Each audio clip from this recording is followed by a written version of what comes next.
ونشر الرياح برحمته الصلاة والسلام على الرسول المسدد المصطفى الأمجد المحمود الأحمد سيدنا ومولانا ومولى الكونين جد الحسن والحسين علي أبا القاسم محمد اللهم صل على محمد وآله الطيبين الطاهرين المعصومين الذين قال الله إنما يريد الله ليذهب عنكم الرجس أهل البيت ويطهركم تطهيرا.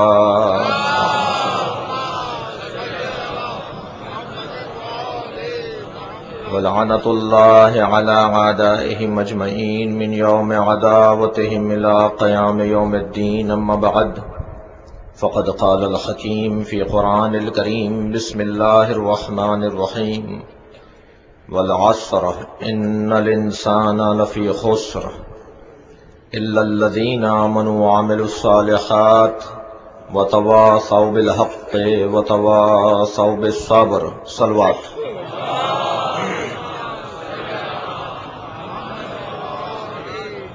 سورہ مبارکہ والعصر اسلامی معاشرے میں شخصیت کا کردار، صاحبان علم، صاحبان شعور، صاحبان دقت، نقطہ سنج، معاملہ فہم، حالات سے آشنا، حکمت و دانائی رکھنے والے لوگ معاشرے کی اساس ہوا کرتے ہیں، اور جب یہ معاشرے کی اساس ہیں تو ان کی کچھ ذمہ داریاں بھی ہیں. یہ لوگ لا تعلق نہیں رہ سکتے، اور ویسے بھی اہل بیت کا چاہنے والا لا تعلق نہیں ہوا کرتا. وہ ہمیشہ حق بجانب اور حق کا طرفدار ہوتا ہے.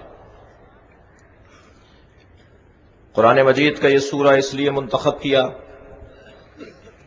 کہ جامع ترین سورہ ہے قرآن کا، کہ پورے قرآن کا کام اگر ایک سورے میں دیکھنا ہو تو سورہ مبارکہ والعصر کی تلاوت کی جائے. وہ سارا کام جو قرآن کا ہے، وہ مکمل ہدف جو الہی کلام کا ہے، وہ اس سورہ مبارکہ والعصر میں بیان ہوا. تمہیدی جملوں سے گزرتے ہوئے عرض کروں کہ اللہ قسم کھا رہا ہے زمانے کی. یہ کون سا زمانہ ہے جو قابل قسم پروردگار قرار پا رہا ہے؟ قسم اس وجہ سے بھی کھائی جاتی ہے تاکہ اپنی بات میں اعتبار بڑھایا جائے. میں اپنی بات کو معتبر بنانے کے لیے، آپ اپنی بات کو حیثیت دینے کے لیے مقابل کے سامنے کسی کی قسم کھا کر اسے معتبر بناتے ہیں. اللہ کو اس کی ضرورت نہیں تھی. ساری دنیا اللہ کی بات مانے تو دنیا کا فائدہ ہے، نہ مانے تو اللہ کا کوئی نقصان نہیں ہے. اللہ کو اس کی ضرورت نہیں تھی کہ اپنی بات میں اعتبار بڑھانا مطلب ہو، بلکہ وہ زمانہ اس قابل ہے کہ ہمیں متعارف کروانا مطلوب الہی تھا. اللہ ہر ایک کی قسم نہیں کھاتا. کوئی اتنا معتبر ہو جائے کہ پروردگار عالم اس کی قسم کھائے تو ہمیں غور کرنے کے لیے دعوت ہے کہ غور کرو وہ کیا وقت ہے کہ جس کی قسم اللہ کھا رہا ہے. اور بعض مفسرین نے لکھا ہے کہ یہ عصر پیغمبر ہے، بعض مفسرین نے لکھا ہے کہ عصر عاشورہ ہے. دونوں مفسرین کا تعلق، ان کے قبیلے کا تعلق اہل بیت کے قبیلے سے ہے. نہ میں انہیں غلط کہہ سکتا ہوں، نہ میں انہیں غلط کہہ سکتا ہوں. بعض اوقات اگر فرق دکھائی دے رہا ہو تو ہر فرق تضاد نہیں ہوتا. مرد اور عورت میں فرق ہے، تضاد نہیں ہے. دن اور رات میں فرق ہے، تضاد نہیں ہے. توجہ ہے میرے ساتھ آپ کی؟ ہر فرق متصادم نہیں ہوتا. عزیزان گرامی، لہذا اگر یہاں پر اللہ والعصر کہہ کے عصر کی قسم کھا رہا ہے تو عصر عاشورہ بھی مراد ہے، اور 23 برس کا عصر پیغمبر بھی مراد ہے. وہ میرے عزیزو 13 برس کی مکی زندگی اور 10 برس کی مدنی زندگی، 23 برس کا عصر پیغمبر، اس کی اللہ قسم کھا رہا ہے۔ ایک جملہ آپ کی سماعتوں کے حوالے کروں، ہمیں کوئی نظام نہیں چاہیے ان الجھنوں سے بچنے کے لیے، ہمیں نظام مصطفی چاہیے۔ تمام مشکلات کا حل نظام مصطفی میں پایا جاتا ہے۔ کون سی چیز ہے جو میرے رسول نہیں دے کے گئے، اللہ کا پیغمبر نہیں دے کر گیا؟ عصر پیغمبر سے ہمیں جامع ترین حیات ملتی ہے، اور یہ متصادم نہیں ہے کہ عصر عاشورہ اللہ قسم کھا رہا ہے یا عصر پیغمبر کی اللہ قسم کھا رہا ہے۔ اس لیے کہ اگر کسی زندگی کو پھیلایا جائے تو 23 برس میں محیط ہو جاتی ہے، اور کسی زندگی کا خلاصہ نکالا جائے تو عصر عاشورہ میں محیط ہو جاتی ہے۔ ایک ایک کی تفسیر کر رہی ہے، ایک کو نبی کی حیات کہتے ہیں، ایک حسین کی حیات کہتے ہیں۔ اب وہ حدیث روشن ہو جاتی ہے، حسین مجھ سے ہے، میں حسین سے ہوں۔ ایک درود بھیجیں گے محمد و آل محمد۔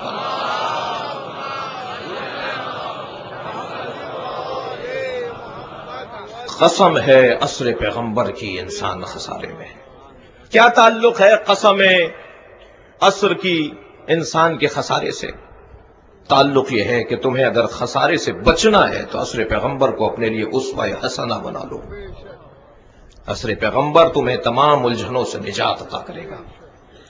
آج کی مجلس کا عنوان ہے شخصیت کی موت اور شخصیت کی حیات۔ اسلامی معاشرے میں شخصیت کا کردار۔ مجھے بعض اوقات احساس ہوتا ہے کہ بعض ادبی الفاظ کا استعمال ممکن ہے کسی 1% کے ذہن میں یہ آئے کہ کچھ گاڑھے الفاظ ہیں، کچھ گہری بات ہے۔ جب ہم مزاج رشیدی تلاش کر رہے ہوں اور جوہری تلاش کر رہے ہوں تو پھر ہمیں کچھ دقیق بھی ہونا پڑے گا۔ ایک صلوات بھیج دیں محمد و آل محمد۔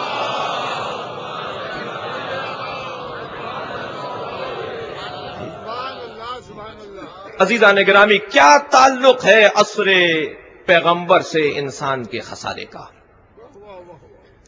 تعلق یہی ہے، عصر پیغمبر کو دیکھتے رہو۔ عصر پیغمبر اقدار کا عصر تھا، اقتدار کا عصر نہیں تھا۔ نبی کی مکمل حیات اقتدار کی خاطر نہیں تھی۔ اقتدار تو ذریعہ ہے، بہانہ ہے، رستہ ہے، پل ہے، ہدف نہیں ہے۔ ہدف در حقیقت اقدار ہے۔ میں نے آج کی مجلس کا اپنا موضوع واضح کیا میرے عزیزوں، شخصیت کی موت اور حیات کا تعلق اقدار سے ہے۔ بدن، توجہ ہے بات کی، بدن، روح، یہ دونوں چیزیں بھی زندہ رہتی ہیں، مگر بدن کی زندگی کے لیے کپڑا چاہیے، بدن کی زندگی کے لیے مکان چاہیے، گھر چاہیے، رہائش چاہیے۔ بدن کی زندگی کے لیے اسے غذا چاہیے، اسے پانی چاہیے، اسے گندم چاہیے۔ اگر روح کی زندگی کی طرف توجہ کریں تو روح کو بھی زندگی کے لیے کچھ چاہیے۔ روح کی زندگی کسی لہو و لعب میں پوشیدہ نہیں ہے۔ میرے ساتھ ہیں حضرات؟ روح کی زندگی کسی لہو و لعب میں پوشیدہ نہیں ہے۔ روح کی زندگی کا تعلق ہے ذکر الہی سے۔ جتنا ذکر الہی، توجہ میرے ساتھ ہے، جتنا ذکر الہی بڑھتا چلا جائے گا اتنا ہی روح کو حیات ملتی چلی جائے گی۔ وہ روح مردہ ہو جاتی ہے جہاں ذکر الہی نہ پایا جاتا ہو، جہاں ذکر حسین نہ پایا جاتا ہو، جہاں ذکر اہل بیت نہ پایا جاتا ہو۔ ممکن ہے کوئی ذہن سوال لائے کہ آپ نے ذکر خدا کے ساتھ ذکر حسین کو ایک کر دیا، یہ شرک تو نہیں ہو رہا؟ میں ان کو مخاطب کر رہا ہوں، پہلے توحید کی باریک حدوں کو سمجھنا پڑے گا، پھر شرک واضح ہوگا۔ ہم اگر یا علی مدد کہتے ہیں، ہم اگر یا رسول اللہ مدد کہتے ہیں تو عزیزان گرامی توجہ دینے کی ضرورت ہے۔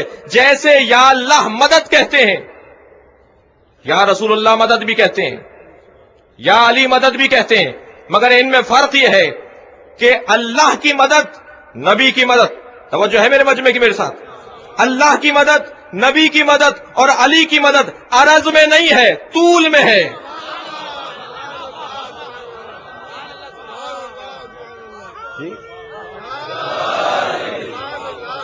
دیکھیے، طول اور عرض فلسفے کی دو اصطلاحیں ہیں۔ جب کسی چیز کو برابر برابر رکھا جائے تو اسے عرض کہا جاتا ہے، اور جب کسی چیز کو اوپر نیچے رکھا جائے تو اسے طول کہا جاتا ہے۔ اس مجمع سے پوچھا جائے نا کہ بھائی تم جب یا علی مدد کہہ رہے ہوتے ہو تو تمہارے ذہن میں کیا ہوتا ہے؟ فیصلہ کرنے والا جب تک گواہی نہ لے، اقرار نہ لے، جب تک پوچھے نہیں، اس وقت تک فیصلہ کیسے دے رہا ہے؟ یہ مجمع یا رسول اللہ مدد بولتا ہے، یہ مجمع یا حسین مدد بولتا ہے، یہ مجمع یا علی مدد بولتا ہے نا۔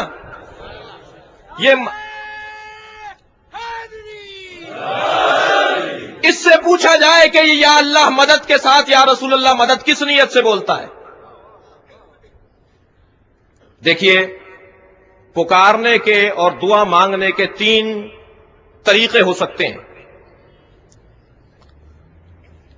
مثلا اگر زید سے یہ کہا جائے کہ بھائی میں پریشان حال ہوں، مجھے کسی رقم کی ضرورت ہے، اور وہ کہے کہ صاحب اللہ سے مانگیے، آپ مجھ سے کیوں مانگ رہے ہیں؟ اور میں اسے یہ جواب دوں کہ نہیں صاحب، معاذ اللہ، صد معاذ اللہ، اللہ سے بہت مانگ کر دیکھ لیا، اب تم سے مانگیں گے۔ یہ ایک انداز ہے مانگنے کا۔ ایک مرتبہ زید سے کہا کہ میں پریشان حال ہوں، مجھے کچھ رقم چاہیے، اور زید کہے کہ جی اللہ سے مانگیے، تو میں اس سے کہوں کہ کبھی اللہ سے بھی مانگتا ہوں، کبھی تم جیسوں سے بھی مانگتا ہوں۔ یہ بھی ایک انداز ہے مانگنے کا۔ مگر عزیزان گرامی، پہلے جو 2 انداز ہیں ان کے دونوں کے نام علیحدہ ہیں۔ جب یہ کہہ دیا جائے کہ اللہ سے نہیں مانگیں گے معاذ اللہ، اور صرف آپ سے، آپ جیسوں سے مانگیں گے، تو یہ کافرانہ انداز دعا ہے۔ اور جب کہہ دیا جائے کبھی آپ سے اور کبھی اللہ سے، تو یہ مشرکانہ انداز دعا ہے۔ لیکن ایک اور بھی تو انداز دعا ہے، جب زید سے مانگا جائے اور زید یہ کہے کہ صاحب اللہ سے مانگیے، اور میں پلٹ کر یہ کہہ دوں کہ ہم اللہ ہی سے مانگ رہے ہیں، کہ آپ تو ہم سے مانگ رہے ہیں، اور جواب یہ ہے آپ سے اس لیے مانگ رہے ہیں کہ آپ کو اللہ نے عطا کیا ہے۔